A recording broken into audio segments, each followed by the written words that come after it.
Kay hilason o garbo sa manta ay di magpapildi oy, di magpapildi, mamalit na punta. O mao na ni ako ang na order atong last December kay mao na ni ako ang na-order last December kay lagi nagpailad na punta, nagpailad sa buy now pay later. Unya karon kay wa man ko'y load sa UM, so unsaon ko ni pagbayad? Di ba wa jud ko nag-anticipate na what if wala ko'y load sa UM. Basta ang ako alang is garbusa lang kita magpangarong ingnon nga gwapog mga gamit o kana saon ako ni pagbayad do 9,000 ang monthly ani.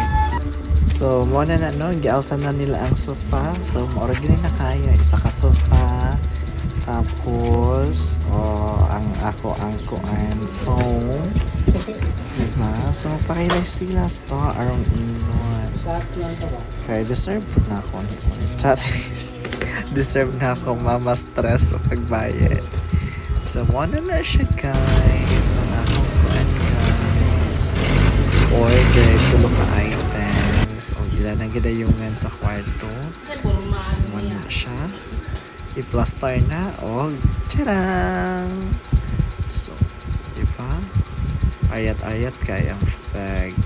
Pero kanang isa ka sofa dira is gihatag na siya sa akong friend na si Fatima. Thank you kay Fatima sa isa ka sofa na ibang gihatag. So at least o di ba nag-uot na siya.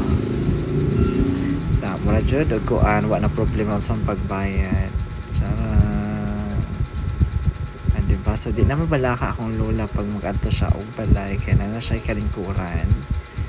Yehey. So, maora to guys. O, can siya diri patangan pa na ako naghapin. O, testingan na tayo na to. Ayan. Testingan. Yan. Muna siya. Ignorante. Ignorante ang bayot.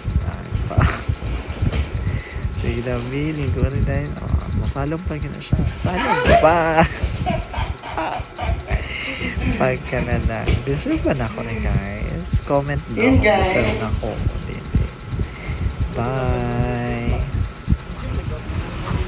Og maorat to, daghan kayong salamat sa inyong pag-suporta o